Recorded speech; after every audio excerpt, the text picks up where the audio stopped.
जम्मू कश्मीर के deputy CM Surendra Chaudhary साहब का बड़ा बयान आया है। जिस तरह से सिडको इंडस्ट्रीज जो है बरवाल में लग रही थी और 700 से ज़्यादा कनाल में ये इंडस्ट्री जो है वो लग रही थी, और इस समय डिप्टी सीएम साहब का एक बड़ा बयान सामने आया है। डिप्टी सीएम साहब का ये कहना है कि उस इंडस्ट्री को जो है फ़ौरन जो है वो रोका जाए। साथ ही उन्होंने अफसरों की क्लास जो है वो भी ली है। उन्होंने ये साफ तौर पर कहा है, जिस तरह से उमर अब्दुल्ला सरकार का कुछ अफसर नाम ले रहे थे कि उनकी हिदायत पर इस इंडस्ट्री को लगाया जा रहा है, लेकिन उन्होंने साफ तौर पर जो है अफसरों की क्लास ली है। उन्होंने ये कहा है कि उमर सरकार का इसमें जो है कोई भी हाथ नहीं है। अगर जो लोग जो चाहते हैं उसी तरीके का काम जो है वो किया जाएगा। और इस समय बड़ी अपडेट जो है जम्मू ट्रिब्यून के माध्यम से हम आपको बता दें कि सुरेंद्र चौधरी साहब आज कठुआ में पहुंचे थे और बरवाल में उन्होंने दौरा किया था। उन सभी लोगों से वो मिले जो ये चाहते नहीं थे कि बरवाल में जो है इंडस्ट्रियल यूनिट को जो है वो सेटअप किया जाए। आप इस वीडियो को सुनिएगा और इस वीडियो को ज़्यादा से ज़्यादा शेयर करिएगा। क्या है कि मैंने कहा था कि ये अभी काम शुरू नहीं होगा। जब मैं विजिट करूंगा बुद्धि में विजिट करूंगा बुरजाला में, और उसके बाद काम शुरू करेंगे। ये काम पहले शुरू हुआ है, इसकी इंक्वायरी मैं कराऊंगा और इस पे एक्शन भी होगा।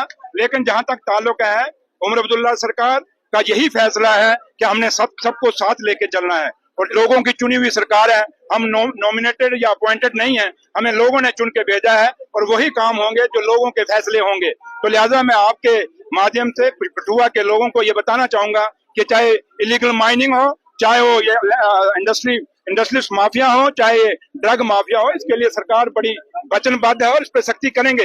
लेकिन जैसे आप सब जानते हैं कि अभी क्योंकि जम्मू कश्मीर अभी स्टेट नहीं है कि यूटी है, हम यूटी के तहत हैं, और यूटी में कुछ चीजें थोड़ी सी कम होती हैं, और उनके बावजूद भी हम कोशिश कर रहे हैं कि भाई लोगों को जो है सहूलतें मिलें। और जब मैं यहाँ पे आया हूँ, इसी का फर्क है कि उनकी चुनी हुई सरकार था, जो सोटिया साहब और कमेटी जो यहाँ की, और बाबू सिंह जी वगैरह सारे, चौधरी लाल सिंह, उनके कहने पे मैं यहाँ पहुंचा जब उन्होंने मुझे कहा। तो लेकिन मैं एक यकीन दिला के जा रहा हूँ कि इंडस्ट्री वहाँ काम अभी शुरू नहीं होगा। इसके लिए पूरा एक प्लान होगा, कैसे करना है, क्या यहाँ जरूरत है या नहीं है। और जो इंडस्ट्री है कि क्या इंडस्ट्री जो बाकी पहले हमने पैसे दिए हैं, इंडस्ट्रीज के पैसे इस सरकार बनने से पहले दिए गए हैं, क्या वो इंडस्ट्रियां फंक्शनल हुई हैं या नहीं हुई हैं। तो लिहाजा खाली इंसेंटिव लेने के लिए ये इंडस्ट्रियां नहीं लगेंगी, बल्कि जम्मू कश्मीर के बच्चों को रोजगार के लिए लगेंगी। और ये जमीनें जो हमारी एग्रीकल्चर लैंड है, वो बड़े बड़े पुरानी जमीनें जिसमें फ्रूट्स लगे हुए हैं या सब्जियां लगी हैं, ऐसी जमीनें हम बर्बाद नहीं होने देंगे। Thank you.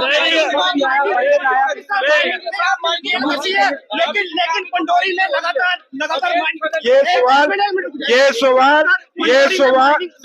सुनिए मैंने सुन लिया।